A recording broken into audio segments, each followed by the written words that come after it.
Hi guys. So you'll remember last week, I'm sure, where I built some more wagons for Corris. I did the Brooks 3D ones because they're good and I like them. The issue with my Corris wagons is that I don't, well, apart from the trestles, and one will be remedied, the final one will be remedied today, I don't have loads in any of the wagons.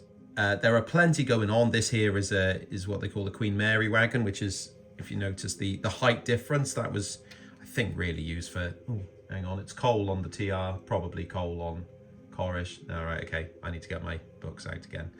Because some of them were actually used for like lime and things like that, I believe, or chalk. Oh God, I haven't done my research, I'm sorry. Anyway, you do the research and let me know. I'm busy. What I want to do is make loads for them. I did do this. When I originally made the wagons, I made a load. Just the one, which fit in one of these. Like so. I want them to be removable, so I can remove them. So I will make them today. The first type I'm going to go and make is going to actually be the last one for the trestle. And because Brooks 3D have a keen eye for detail, they've produced these with their kit, which are slate loads. Trestle wagons, if you're not familiar with them, trestle wagons had large slabs on them. So these really just need to be painted up and have a little bit of a wedge, if you can see that, which also comes with a kit stuck onto the front. And you can see how I've done the other ones like that, because they used them to like fill in between that and the retaining battens, if you want to call them those. The rest of them are going to have like ballast, probably ballast loads. I'll do a coal load for the Queen Mary, probably ballast loads. Right, so I think it's best we start with the trestles, just because there's only one to do and it will complete the four of them there and make them look nice. So the first thing I need to do really is have access to actually painting them, and with a drop of super glue, I'm just gonna stick one of my cotton buds with the end snipped off onto the back. The reason I use cotton buds, if you were wondering, because I don't think many people actually ask about that, is because, well, they're cheap and they're easy to cut, and I actually use them again and again, because I will snip the end off where I've glued. I'll snip that off and then I can use it clean again for the next one. Now, they've had their shot of primer and you didn't watch that, you looked away. The next thing I'll do, because I think the colour of this primer is very close to slate anyway, really, and I've said that in the past, so I'm going to dry brush some scratch marks and grooves and things onto them with light antique white. Dry brushing, nice and simple. Get some white on your brush and then brush a load off, and then you're able to very gently break it off the... it's hollow! It's hollow! That changes everything. I can now ram that up there. Hey! There we go. Look at that. Okay, you've seen evolution in front of your eyes there. Okay, as I was saying, very gently wipe across with the brush and you'll pick up the texture. You'll also just hit the corners and things like that and the edges, if it wants to focus. There we go. And it'll give a nice nice look. The downside to having it pre-cut like this is it's very hard to do individual slabs, because as I did on if you watch the original Corris trestle wagons getting built, I would have done them separately and then stuck them together. So, oh Christ, that's really hard to do. So I'll do a general one to get the edges and then try and get some of the closer detail in as well. Okay, that's done now. That's nice and slatey. So the last job is just going to be giving it a quick weathering, and I'm using the black enamel for this, and I don't know why. I've looked at my other ones that I built originally, and it looks like I've used black enamel, judging by the shading on it. So I'm going to do it again. The you would have seen then as I add the black enamel, it's very, well, what's the opposite to viscous? It's just not viscous. It's runny. It's loose. It's very loose. So that means it'll run between the gaps and things and cause that nice shadow in there. When that's dry, that's basically ready to stick into the wagon. So that one's done. Tick. Yeah, you thought I was going to move on to another wagon because I said I was going to. No, we've forgotten about a part, haven't we? Oh God, I've lost it now as well. Oh, okay, I'll do it with one and then I'll search for the other bit. If you can see there, just there, that is not just a random piece. That is the, like I said, that piece that if you look on these, that bit of wood that just sort of holds the slates in to tighten it up. I'm going to just give that a little painting up of earth brown, and then I'll weather it the same as I did the wagons last week, so I'm not going to show. Where did that go? Where did it go? One of my favourite things about Brooks 3D is that he gives extra parts in case you lose the little bits, because some people do. That's okay. There's no family shame for losing tiny bits, okay? It's for doing other things, which I also do. There we go, they're painted. There's two there, you can see them. There's one, there's the other. They can go on the wagon. Right, so all the parts are dry. So what I'm gonna do is, where are they? Oh, there they are.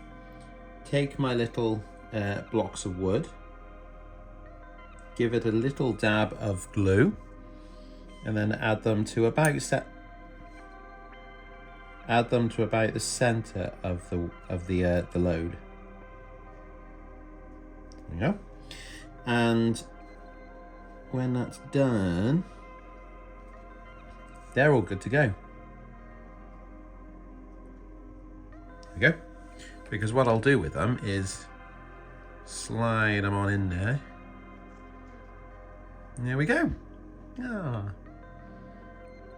And again, just to compare that to the load, I mean, this one, I made the load out of plastic card strip. That one looks better, showing that I'm not very good at what I'm meant to be doing.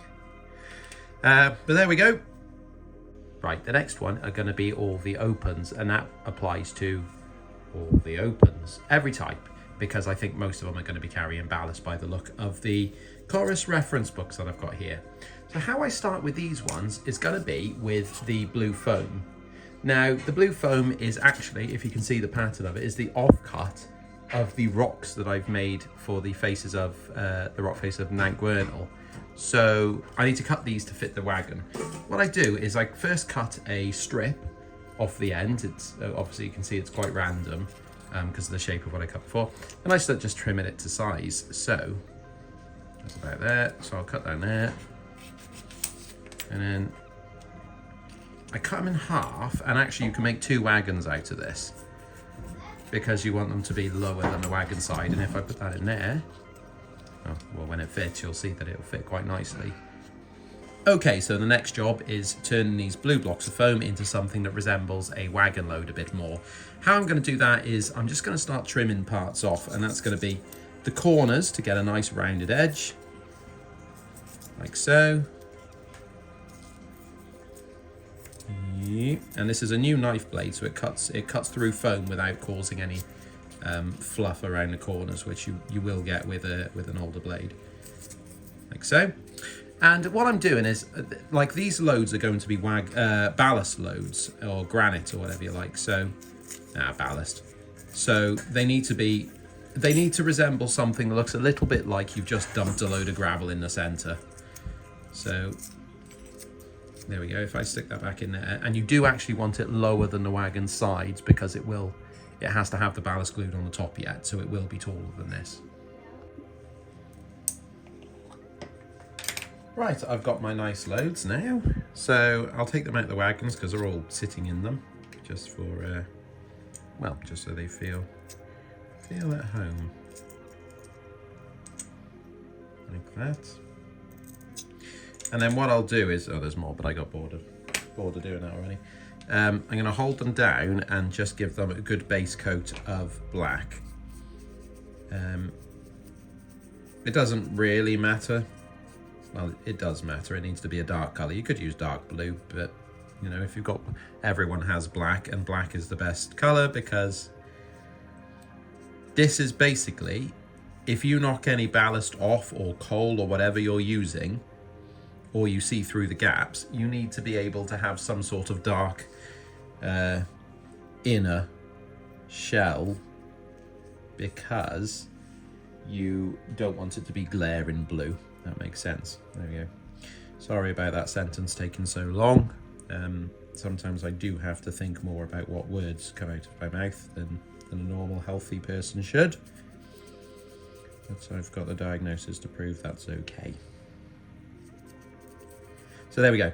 I'll do that with all of them, and then when they're dry, I can start adding the different finished details on top. Okay, so my bits of foam are dry. So I'm going to start adding the ballast. How I do this is actually in situ in the wagon, and I don't want the glue to stick to the actual wagon itself, so what I'm going to do is put a bit of cling film down first and then push my little bit of foam inside it, like so. They can add some glue. This is wood glue as opposed to PVA, although they're basically the same thing, but my PVA I couldn't quite get into because I've glued the top shut. So right now this is wood glue, which I think is just a strong PVA really, isn't it? So I'm just going to get that around, making sure it's completely covering the frame. Doesn't matter if it's hitting the cling film, that's the name. Doesn't matter if it's hitting the cling film. Then I'm going to put it on a nice removable surface, such as this used packet that something's come in, probably the decals actually, and I'm going to pour my ballast inside it, like so.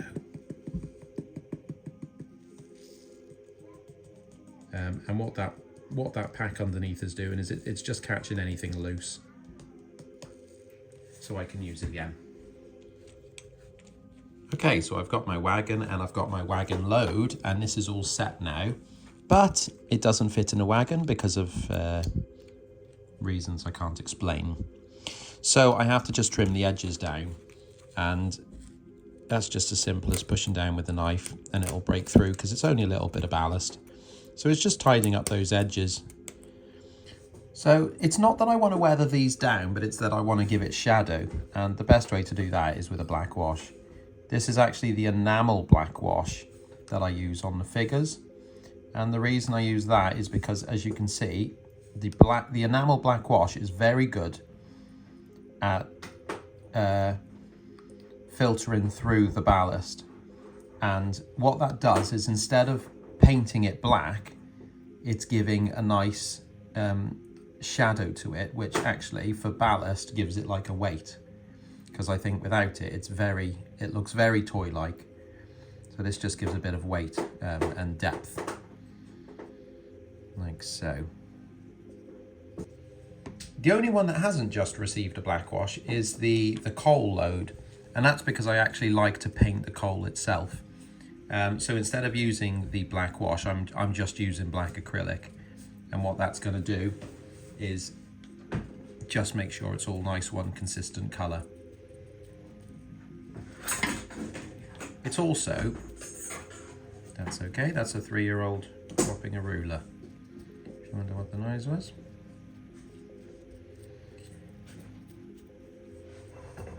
Oh, see, and now my chain of thought's gone. Oh, the black acrylic is also very good at, when it's dry, it doesn't look black, it looks dusty, doesn't it? Like dirty, and that's what you want for coal. It's coal, it's dusty coal. So leave it to dry. That will look good. The final type I was going to do today were these slate loads. I've already sprayed them up in grey primer, and actually I'm not going to bother doing much more of a top coat on them, just because they're going to be inside a wagon, so you're not going to see. So what I will do is exactly the same as the slate loads in the trestles, and that's basically highlighting with a dry brush to pick out the all the nice little details which these wagon loads do have, because I really do think they're very good, aren't they? Very good. So I'll just go around just quickly doing that. So the last thing is to give it a black wash to tie it in with everything else. And I think I've diluted this down at some point because it's not very black. I mean, it's very washy, but it's not very black. So, I don't know, what have I done with that? Anyway, it's the same that I've used on the other wagons, so I suppose it's nothing but consistent. But there we go. I'll do the others, get them in the wagons. Well, that's it for the loads for this week, although I will probably add more to it. To give you a little bit of an idea of how they look, if I put them on the track like they're meant to be, there we go. So you've got, first up is the coal. Obviously that's in the Queen Mary wagon there, but I will, looking at photos from my reference books, they actually carried coal in the normal iron and wooden bodies as well. So I'll probably make more coal loads. And not just coal loads, actually, they also carried lime and other things like, I've got photos here of, what do you call them? Barrels, like barrels for a pub, I think they are. So I'm going to get some of those ordered up. Then you've got the gravel there, which I've got enough gravel to do a full train of opens with it. I don't know how many they used to have, but again, in photos, I can't find any evidence of normal slate loads on Corris like they did on the TR. What they did have is obviously the trestles, which are extremely distinctive for corris, and now corrish. And again, I think they look really good. That was a really quick thing to paint up, and that goes for the actual slate loads as well. Now these are inside the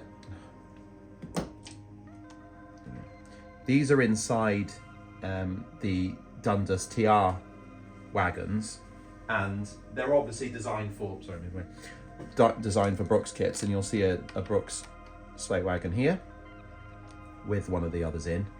I haven't painted that one up today with the others because I have another job for it, which you'll see very soon on the channel.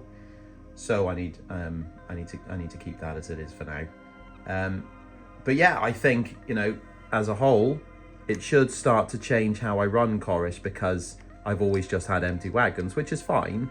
But now, you know, they can trundle past with an actual purpose, which is quite nice. So anyway, I'm gonna stop making wagon loads on camera. I'm gonna continue making the limestone and coal ones today, because I've got it in my head, otherwise it'll never get done. I tell you what, leave me alone now, okay? Cheers.